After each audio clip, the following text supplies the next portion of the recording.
નમસ્કાર. આજના સમાચાર એન્કર પ્રાચી સાથે. અંકલેશ્વર જેડીસી વિસ્તારમાં આવેલા શ્રી સોમેશ્વર મંદિરના પાટોત્સવ નિમિત્તે વિવિધ કાર્યક્રમો થઈ રહ્યા છે.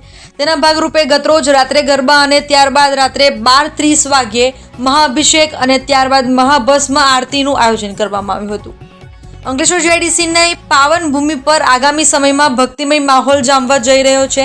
યુવા આચાર્ય વિશ્વાસ જાનીના આચાર્ય પદ પર તેમના 7 જેટલા ભૂદેવોએ વૈદિક સંસ્કૃતિ મુજબ મંત્રોચ્ચાર કરી સોમેશ્વર મહાદેવ મંદિર અંકલેશ્વર જીઆઈડીસી ખાતે પ્રથમ પાટોત્સવ નિમિત્તે ભગવાન શિવનો અલૌકિક રુદ્ર અભિષેક તથા મહાભસ્મ આરતીનું ભવ્ય આયોજન કરવામાં આવ્યું હતું. આ ધાર્મિક મહોત્સવને લઈને શિવ ભક્તોમાં ભારે ઉત્સાહ જોવા મળી રહ્યો છે. મંદિર ટ્રસ્ટ દ્વારા ધર્મપ્રેમી જનતા માટે ગરબાનું આયોજન કરતા બહેનો અને ભાઈઓ ટ્રેડિશનલ વસ્ત્રો પહેરી ગરબે ઘૂમ્યા હતા. 5 જેટલા ભક્તોએ જુદા જુદા રસોથી મહાઅભિષેક અને દિવ્ય ભસ્મ આરતી કરી હતી.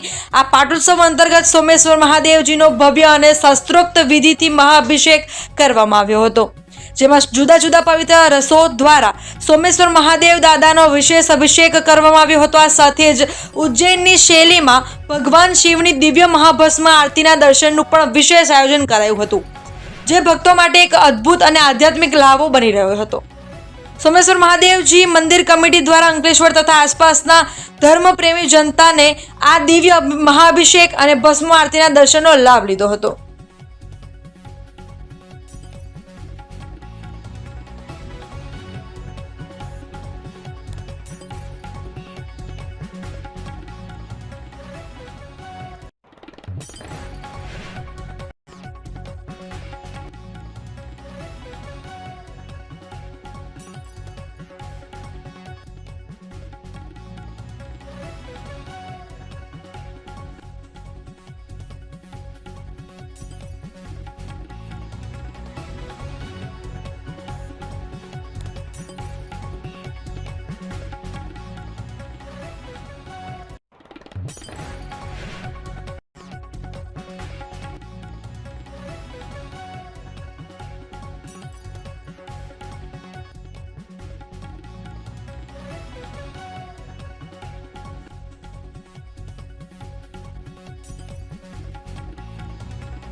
સોમેશ્વર મહાદેવની જય. સોમેશ્વર મહાદેવના પ્રથમ પાટોત્સવ નિમિત્તે આજરોજ સાંજના ભવ્ય ગરબાનું આયોજન કરવામાં આવ્યું હતું અને આજે અત્યારે હમણાં રાત્રે 12 વાગે ભસ્મ આરતીનું પણ ભવ્ય આયોજન કરવામાં આવેલ છે. આવતીકાલે મહાયજ્ઞ અને સાંજે આરતી અને ત્યાર પછી મહાપ્રસાદનું આયોજન કરવામાં આવ્યું છે.